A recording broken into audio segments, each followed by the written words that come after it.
Hey everybody, Billy back here, and it's late and everything, but I rewatched a film with one of my friends today, The Fallout, 2021, Jenna Ortega and Maddie Ziegler. This is about two girls who survive a school shooting. It does not show the shooting, but you hear it. Now, I used to teach, and it's something I thought about a lot, right? Like, what would I do if my students were in danger? And so many things run through your head, and you just ultimately want to hope that in the moment you do what's best for the kids or increase your chances of surviving, whatever. And so I won't get into some of the techniques I've been taught or everything because yeah, anyway, it's a scary world out there, and sometimes having to think about that is really challenging. And I thought about it all the time. In fact, anytime I've started at a new workplace after teaching, I've thought about what are my escape paths, what would I do if A, B, or C happens, sort of thing. So I like to think that I at least have some ideas of what I would do. But I watched this with a friend of mine, and it's completely different watching with a friend because hearing my friend like think out loud during it helped me reflect on it in a different way. And these two girls, a lot of times when a school shooting happens, you hear about like how survivors use it for advocacy to improve situations at schools. And I'm all in favor of that, of course. But it also shows you the other end of the spectrum. People who don't do so well, people who struggle after surviving a school shooting. Survivor's guilt explores very complex themes, and I really love this movie. I think it is Ortega's best movie as an actress as far as like what her range is, what she can do. I think she's brilliant overall, but this was just fantastic. I've seen this before, and it cannot get enough praise, in my opinion. It's very underrated. I think it doesn't get as much praise as it deserves, but it's kind of going through like the stages of grief and processing the emotions and what it could look like to try to recover from something like this. And it's not pretty and it's not easy. Um, when I was watching the film, I was thinking about like what these poor kids went through, right? Like there's a shooting, they lose people. You sit in the same room with the same kids for a whole school year for those classes, and it's just crazy that they could be gone that day, and that somebody could take a gun and do this to other people. It's just heartbreaking. It's hard to watch. It's sad, but it's a topic that needs to be discussed more.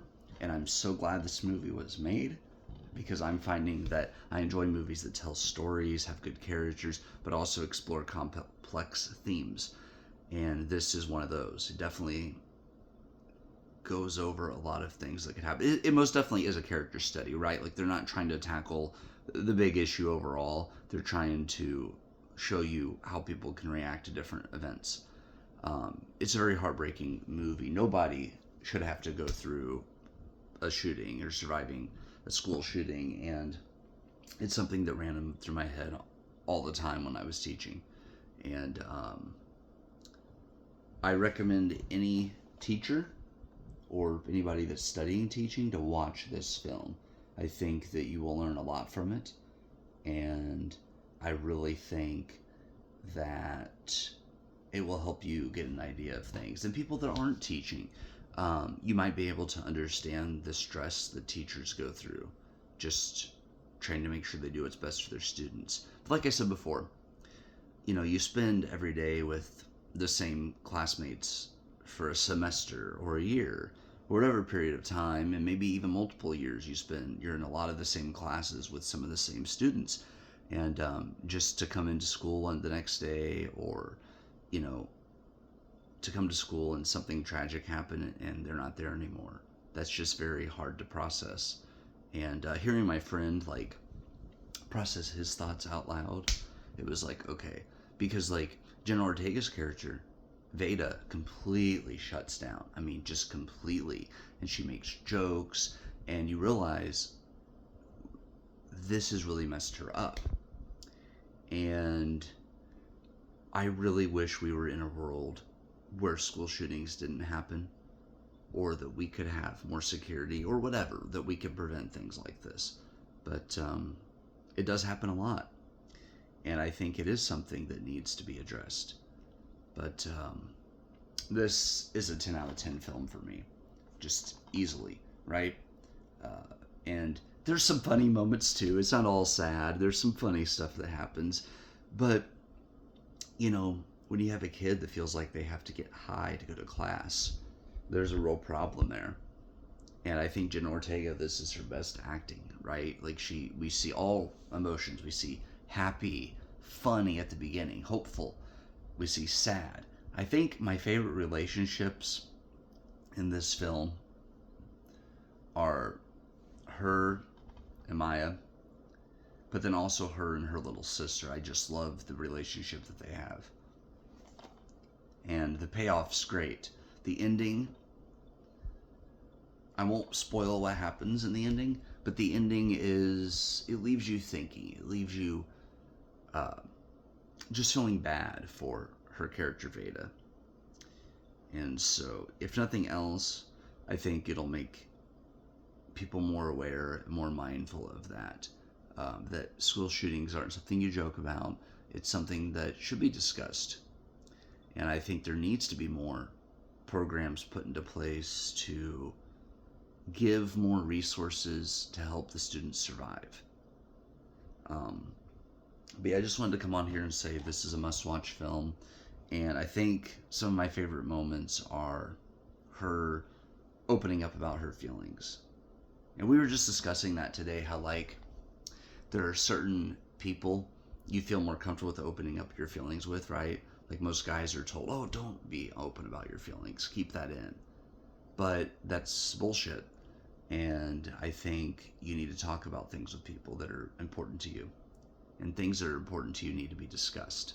So yeah, if your circle isn't encouraging you to talk about things that you care about, you might need to look at a new circle, or at least revise it.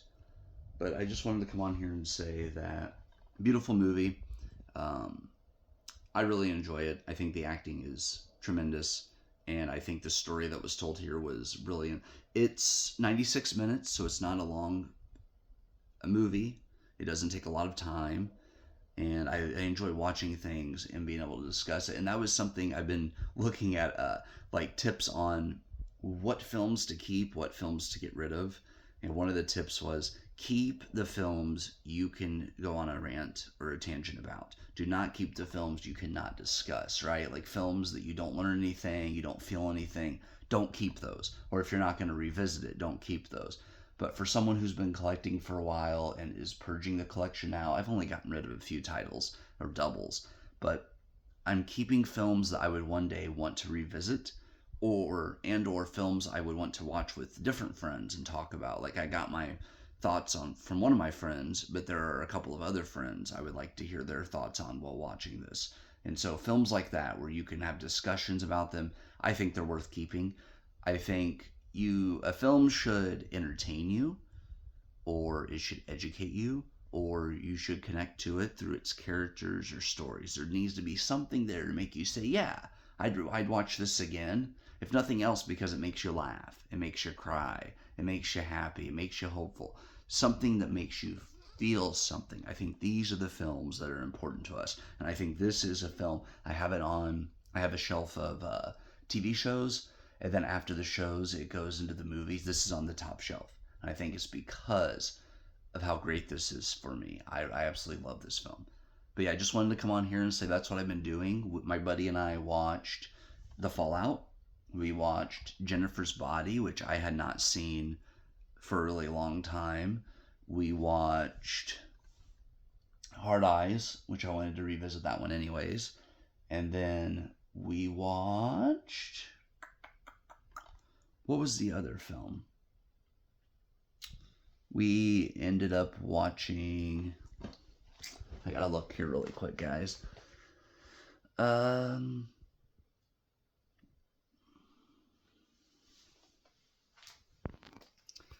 have to get up and exercise. I know stuff like. Oh, 13 Ghosts with Matthew Lillard. I have not seen the OG one, but yeah, 13 Ghosts with Matthew Lillard, and that's one that it's a shorter film as well. But sometimes I find these hour and a half, hour 40-minute films. They tell you what they want to tell you without overstaying their welcome. So I appreciate that. Um, yeah, like I said, this was a 2021 film, and it's worth seeing. So, The Fallout, check it out. I think you'll, if nothing else, you'll learn something from it. And I think that's important. All right, guys, take care.